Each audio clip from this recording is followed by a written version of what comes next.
কুফা নগরীতে এক নাস্তিক ছিল, সে এরকম বলতো, যেটা দেখি না ওইটা মানি না। সবাই বলে আমাদের একজন ইমাম আছে, ওনার নাম নুহমান ইবনু সাবিত, উনি তোমারে দেখায় ছাড়বে আল্লাহ। সে বলে তাই, তাহলে ডাকো তো, তার সাথে আমি তর্ক করব। অ্যাপয়েন্টমেন্ট দেয়া হলো জুমার পরে ঠিক ভর দুপুরে 2টায়। নুহমান ইবনু সাবিত ওনার আসল নাম, ওনার লকব হচ্ছে আবু হানিফা। ইমাম আবু হানিফারে ছিলেন না, ইমাম আল আযম। উনি আল্লাহর পক্ষে নাস্তিকের সাথে লড়বেন, আর নাস্তিক আল্লাহর বিপক্ষে লড়বে। সময় দেয়া হয়েছে জুমার সালাতের পর ভর দুপুরে 2টা। ঠিক সময়ে নাস্তিক এসেছে, হাজার হাজার মানুষ এসেছে, আসে নাই ইমাম আবু হানিফা। নাস্তিক তো রেগে মেগে আগুন, আমার সময় দিয়ে উনি আসে নাই কেন, আসে না কেন? আধা ঘন্টা, 1 ঘন্টা, 1.5 ঘন্টা চলে যায়, আসে না। প্রায় 2 ঘন্টা পরে ইমাম আবু হানিফা দৌড়ে দৌড়ে আসে। নাস্তিক বলে আপনার তো সময়ের কোনো জ্ঞানই নাই, আপনার সাথে কোনো তর্ক চলবে না। ইমাম আবু হানিফা বললেন ইনদি উযর, আই হ্যাভ অ্যান এক্সকিউজ, আমার একটা এক্সকিউজ আছে। কি এক্সকিউজ? সাইয়েদনা ইমাম আবু হানিফা বললেন, আমি যখন ঘর থেকে বের হই, এই পথে আসার সময় আমাকে একটা নদী পার হতে হয়। কি পার হতে হয়? আজকে যে দেখি নদীর সামনে কোনো নৌকা নাই, মানুষ নাই, কেউ নাই, কেউ। হঠাৎ দেখলাম নদীর পাশে বিশাল একটা বড় গাছ, গাছটা এমনি এমনি 2 ভাগ হয়ে গেল। গাছ থেকে এমনি এমনি কাঠ আর তক্তা বের হয়ে গেল, তক্তাগুলো এমনি এমনি জোড়া লেগে নৌকা হয়ে গেল। ওই নৌকা এমনি এমনি নদীর মাঝখানে এসে পড়লো, আর আমি উঠে বসলাম। মাঝি ছাড়া, লগি বৈঠা ছাড়া নৌকা আমারে এক টান মেরে নদীর ওপার নিয়ে গেল। এই কাজগুলো হতে হতে 2 ঘন্টা লেগে গেছে। কয় ঘন্টা? নাস্তিক কয় তবে ইমামের মাথা খারাপ। নাস্তিক কি বলে? তোদের ইমামের মাথায় সমস্যা। ইমাম আবু হানিফা বললেন, আপনি এই কথা বললেন কেন? আমার মাথা ঠিকই আছে, আপনি আমার গালি দেন কেন? নাস্তিক বলে এমনি এমনি গাছ ভেঙে 2 ভাগ হয় নাকি? এমনি এমনি করাত ছাড়া গাছ কেটে তক্তা বানানো যায় নাকি? এমনি এমনি মিস্ত্রি ছাড়া তক্তা লাগিয়ে নৌকা হয়? এমনি এমনি মাঝি ছাড়া নৌকা চলে নাকি? সাইয়েদনা ইমাম আবু হানিফা বললেন, এই তো আপনি লাইনে চলে আসছেন, এখন আপনারে বুঝাইতে খুব সুবিধা হবে। এমনি এমনি নৌকা হয় না, তক্তা হয় না, এমনি এমনি গাছ কেটে 2 ভাগ হয় না, তাহলে আকাশটা কেমন করে এমনি এমনি হলো? এই জমিনটা কেমন করে এমনি এমনি হলো? দ্বিপ্রহরের জলজলের সূর্যটা কেমন করে প্রতিদিন দিনক্ষণ টাইম ঠিক করে সকালে পূর্ব দিক থেকে উঠে পশ্চিম দিকে ডুবে যায়? কেমন করে আকাশ থেকে বৃষ্টি নামে এমনি এমনি? কেউ যদি এটা না করে এমনি এমনি কেমন করে পৃথিবী সৃষ্টি হয়? নাস্তিকের ঘুমন্ত বিবেক এবার জাগ্রত হয়েছে, এবার সে চোখ মেলে তাকিয়েছে। সেজন্য এই পৃথিবীতে এখন নতুন এসেছে, সে নতুন করে আবার পৃথিবী দেখতে লাগলো। তাই তো? সুবহানাল্লাহ কইবেন না? তাই তো, এমনি এমনি তো কিছু হতে পারে না। There should be someone who is controlling everything. একজনকে থাকাই লাগবে যিনি মহাবিশ্ব নিয়ন্ত্রণ করছে। চিল্লায় বলেন, তিনি কে? নাস্তিক অবাক, তাই তো, আসলেই তো আমি একটা বোকা, আসলে আমি হাদারাম, আমি তো এইভাবে কখনো ভাবি নাই। ও ইমাম, আপনাকে শুকরিয়া, আপনার হাত দেন, আপনার হাতে চুমু খাই, আপনার হাতে হাত রেখে আমি শাহাদা বাক্য পাঠ করতে চাই, আপনি আমারে পড়িয়ে দেন লা ইলাহা ইল্লাল্লাহ মুহাম্মাদুর রাসূলুল্লাহ। কালিমা পড়ে মুসলমান হয়ে গেলেন। আল্লাহু আকবার। এজন্য নাস্তিকদের সাথে ওয়াজাদিলহুম বিল্লাতি হিয়া আহসান, হিকমতের সাথে কথা বলতে হবে। প্রজ্ঞার সাথে যদি আপনি একটা ভ্যালিড গ্রাউন্ড উপস্থাপন করতে পারেন, নাস্তিকরা আপনার সামনে দাঁড়াতে পারবে না। চিল্লায় বলেন ঠিক কিনা? আমাদেরকে সওয়াই লাগবে, ঠিক কিনা? চলে যেতে হবে। দালান ঘর, বাড়ি ঘর, টাকা পয়সার জন্য পাগল হয়ে থাকি আমরা, কিন্তু এটা আমার আসল ঘর নয়। যেই গোসলখানাটারে আমি এত সুন্দর করে টাইলস করে ইটালিয়ান ফিটিংস দিয়ে বানালাম, আমার জীবনের শেষ গোসলটা কি ওই গোসলখানায় হবে? কথা বলেন। যেখানে লাশ ধোয়ায় ওইখানে আমার গোসল, এগুলো আমরা ভাবতে চাই না। কবরের জীবনটা আসল জীবন। বিশ্বনবী দোয়া করতেন, আল্লাহুম্মা ইন্না নাউযু বিকা মিন আযাবিল কবর। আল্লাহ, আমি আপনার কাছে কবরের আযাব থেকে পানাহ চাই, কবরের আযাব থেকে বাঁচতে চাই। এই কবরের মধ্যে অনেক ফিতনা হবে, অনেক সুয়াল হবে। কবরে প্রশ্ন আছে না নাই? কথা বলেন। প্রথম প্রশ্ন জিজ্ঞেস করা হবে, মার রব্বুক, তোমার রব কে? বলেন, আমাদের রব কে? ওমা দীনুক, তোমার ধর্ম কি?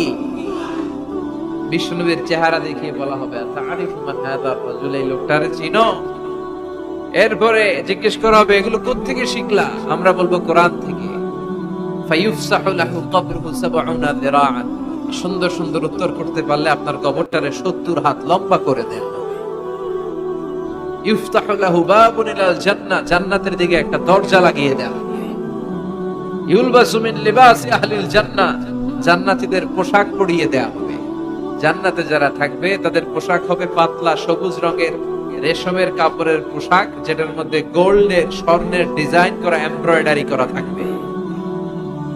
ওই পোশাক পরিয়ে দেন। আর বলা হবে নাম কানাউমিল আরুস, বাসর রাতে জামাই যেমনি আনন্দে ঘুমায় তুমিও ঘুমাও।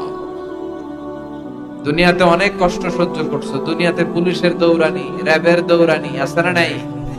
ইসলামের পক্ষে যারা কথা বলে নিজ এলাকায় পরবাসী, আছে না নাই? আহা, মামলা হামলা, ঝক্কি ঝামেলা, ঝুঁকি একটার পর একটা, তার পিছু ছাড়ে না।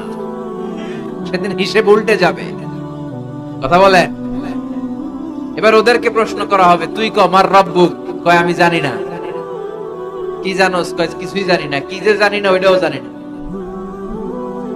দ্বিতীয় প্রশ্ন, ওয়ামা দীনুক, তোর ধর্মের নাম কি? কয় জানি না।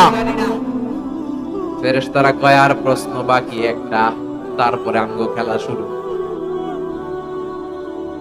ওমান হাযার রাজুল, do you know this person? দেখো তো এই লোকটার চিনা চিনা লাগে কিনা। কয় না, চিনি না, আমি কিচ্ছু জানি না, আমি কিচ্ছু মনে করতে পারছি না। খালি আমি মদ খাইতাম আর চিয়ার্স করতাম, এটা মনে আছে। আমি ইসলামের বিরুদ্ধে দৌড়াতাম, ইসলামের পক্ষের শক্তির উপর হামলা চালাতাম। আমি কিচ্ছু মনে করতে পারছি না, আমার ধর্ম নাই, আমার কিছুই মনে নাই। ফেরেশতারা বলবে, ঠিক আছে, এবার আঙ্গ খেলা শুরু। ফায়ুতরাফু বিমাতারিকা মিন হাদিদ, লোহার হাতুড়ি দিয়ে এবার ওর পিটানো শুরু। পিটাতে পিটাতে ওর গায়ের গোশত আর মাসল গুলো থেতলে ফেলা। ইয়াকালু লিল আরদি ইলতামি, জমিনকে বলা হবে চাপ দাও। ফাতাখতালিফু আদলাউ, ওয়াল আয়াযু বিল্লাহ। কবরের এক পাশের মাটি আরেক পাশের মাটি এমন ভাবে চাপ দিবে, ডান পাশের পাঁজরের হাড় বাম দিকে ঢুকে যাবে, বাম দিকের হাড়টি ডান পাশে এসে যাবে। ওর চিৎকারে পুরো কবরস্থানটা থারথার করে কাঁপবে। ওরে বাঁচানোর তখন কেউ থাকবে না। ওর ক্ষমতা, ওর দাপট, ওর হুঙ্কার, ওর অহংকার ওরে বাঁচাতে পারবে না। চিল্লায় বলেন ঠিক কিনা? হাত্তা সাআ, কিয়ামত পর্যন্ত, কিয়ামত পর্যন্ত এই দুর্বিষহ জীবন সময় তার কাটতেই থাকবে। আল্লাহ, কবরের এই আযাব থেকে তুমি আমাদেরকে বাঁচাও। সূরাতুল মুলক যারা নিয়মিত তেলাওয়াত করবে, আল্লাহর মেহেরবানিতে তাদের কবরে কোনো আযাব হবে না। বিশ্বনবী বলেছেন, ইকরাউল কুরআন ফাইন্নাহু ইয়াতি ইয়াউমাল কিয়ামাতি শাফিআন লিআসহাবি। কোরআন তেলাওয়াত করো, কেননা কোরআনের তেলাওয়াত এটা কিয়ামতের দিন তোমার জন্য সুপারিশ হয়ে দাঁড়াবে। এজন্য বিশ্বনবী বললেন, যে ব্যক্তি সূরাতুল মুলক নিয়মিত তেলাওয়াত করবে, এই সূরাটা কিয়ামতের দিন ওই তেলাওয়াতকারীর জন্য আল্লাহর কাছে সুপারিশ করবে। এখানেই শেষ। বিশ্বনবী বললেন, খাসামাত আন সাহিবিহা, এই সূরা যে তেলাওয়াত করবে তার পক্ষে আল্লাহর সাথে এই সূরাটা দাঁড়িয়ে তার পক্ষ নিয়ে আল্লাহর সাথে তর্ক করবে, ঝগড়া করবে। আল্লাহ, তুমি ওরে জান্নাত দিবা না কেন? ওরে মাফ করবা না কেন? তুমি না গফুর, তুমি না গফফার, তুমি না রহিম, তুমি না রহমান, তুমি মাফ করে দাও। এজন্য বিশ্বনবী বলেন, আমি চাই আমার সব উম্মত এই সূরাটা মুখস্থ করে নেক। আমার চাই আমার ছোট বড় আবাল বৃদ্ধ বনিতা সব উম্মতের হৃদয়ের মধ্যে এই সূরাটা গাঁথা থাক, মুখস্থ থাক, হিফজ করা থাক। আমরা বিশ্বনবীর উম্মত না? কথা কন। নবীর এই আশাটা আমাদের পালন করার দরকার আছে না নাই? আমরা কি পারি না এই সূরাটা মুখস্থ করে রাখতে? অনেকেই বলে, যেটা দেখি না তা মানি না। যারা স্রষ্টাকে বিশ্বাস করে না তারা বলে আনসিন ইজ নাথিং, যেটা দেখা যায় না এটা বিশ্বাস করি। নাস্তিকবাদের ছড়াছড়ি আছে না নাই? বাগেরহাটে কোনো নাস্তিক নাই মনে হয়? কথা কন। আছে আছে আছে।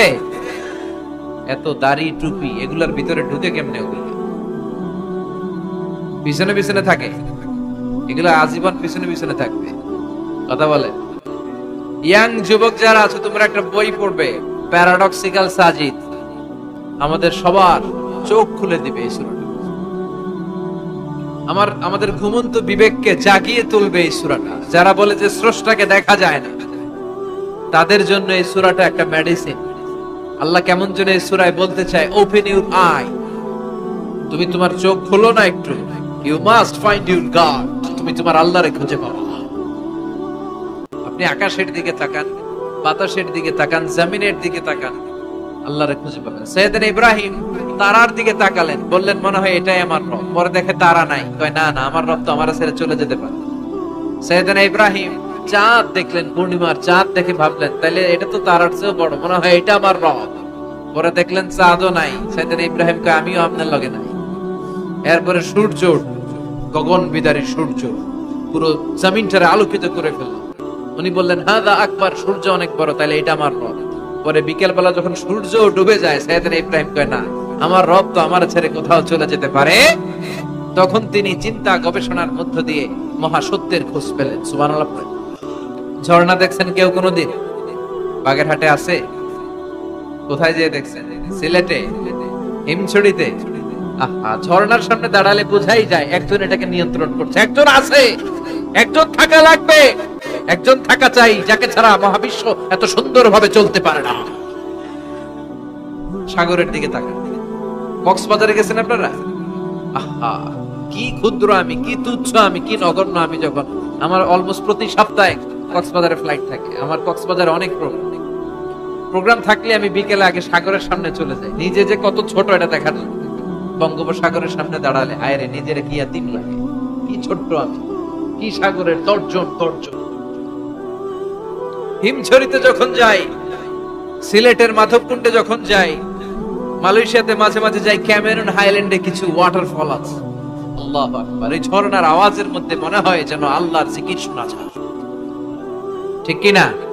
ঝর্ণা ঝর্ণা ঝর্ণা রে, বলনা বলনা বলনা রে, কার বিরহে পাগল পড়া তুই, কার মিলনে ফুল ফসলে ভরার তোর দুকুল বই, কার মিলনে ফুল ফসলে ভরার তোর দুকুল বই। ঝর্ণা ঝর্ণা ঝর্ণা রে, বলনা বলনা বলনা রে, কার বিরহে পাগল পড়া তুই। সুবহানাল্লাহ পড়ে। ঝর্ণার দিকে তাকালে, আকাশের দিকে তাকালে, বাতাসের দিকে তাকালে আকাশের রব আল্লাহর অস্তিত্ব সেখানে আছে না নাই? চিল্লায় বলেন আছে না নাই? এই জন্য নাস্তিকদের যুক্তিগুলো খোড়া যুক্তি। তারা বলে আনসিন ইজ নাথিং, যেটা দেখি না ওইটা মানি না।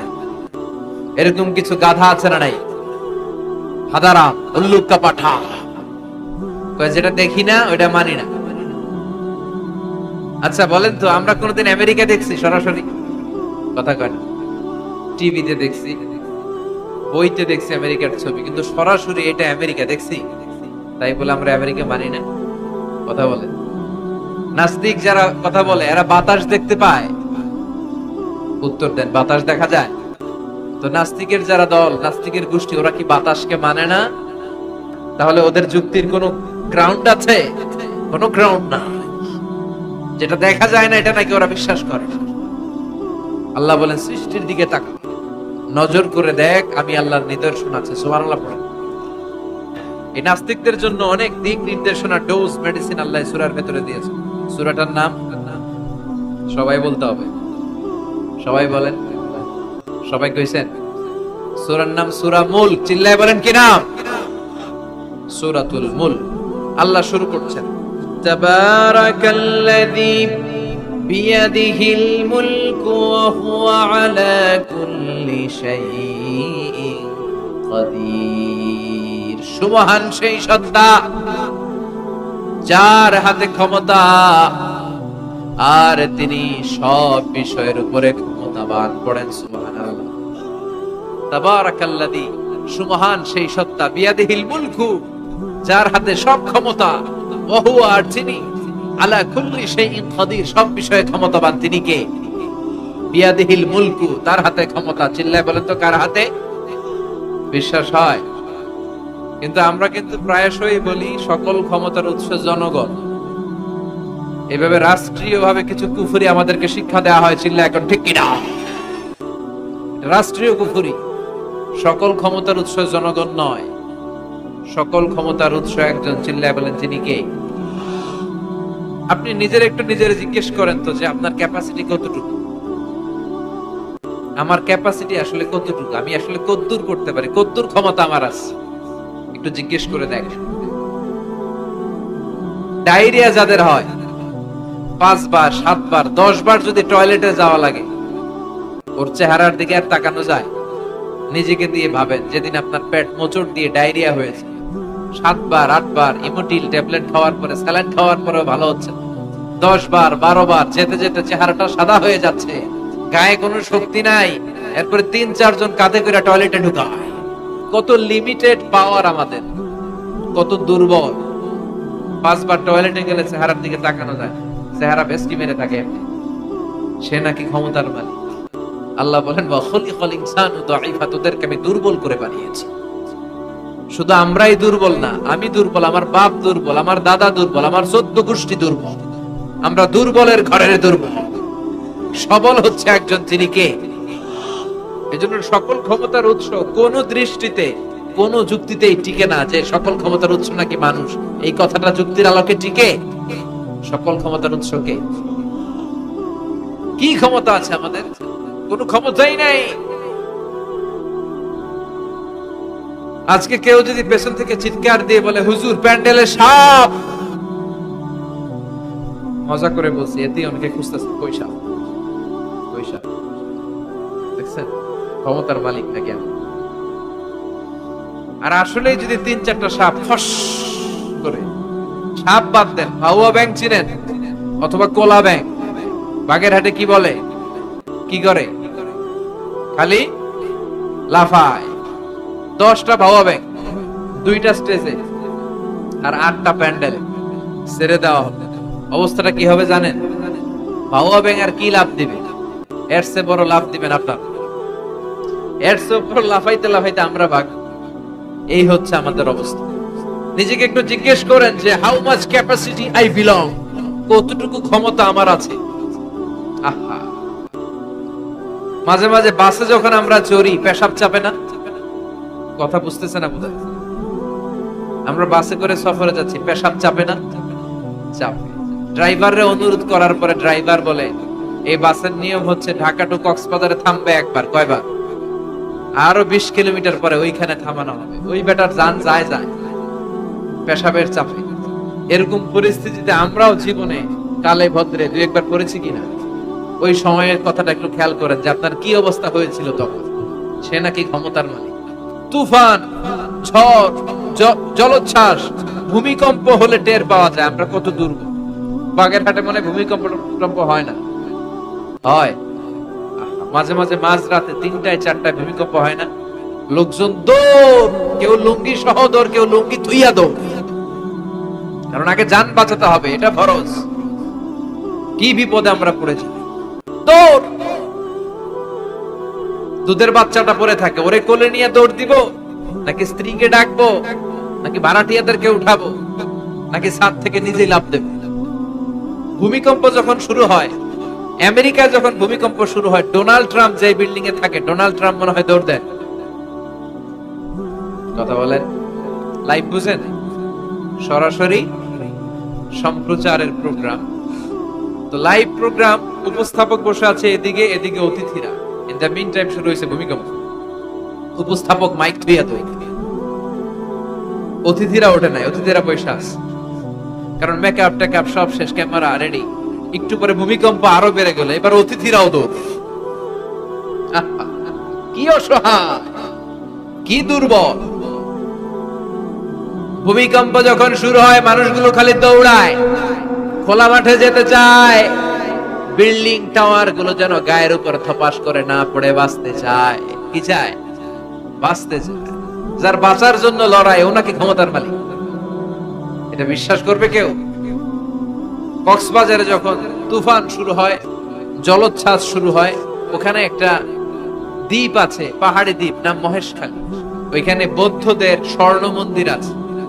সেখানে যখন তুফান 30 ফিট 40 ফুটের জলোচ্ছ্বাস হয়, এই বৌদ্ধ মন্দিরের বৌদ্ধগুলো নিচে নেমে জিকির করা শুরু করে দেয় আল্লাহ।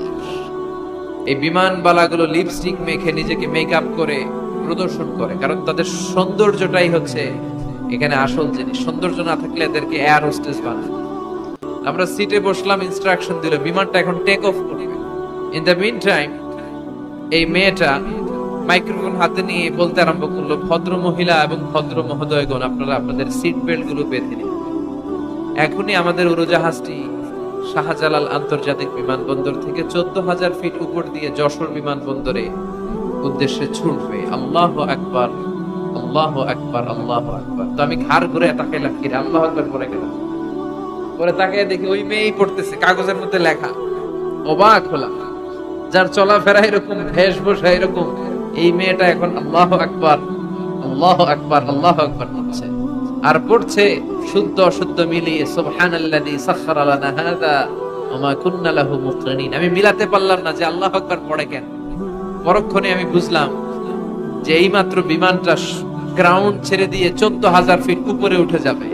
ওদের সবার খুব ভালো করেই জানা, ওই 14,000 ফিট উপরে আকাশের মাঝে আমাদেরকে বাঁচানোর কেউ নাই।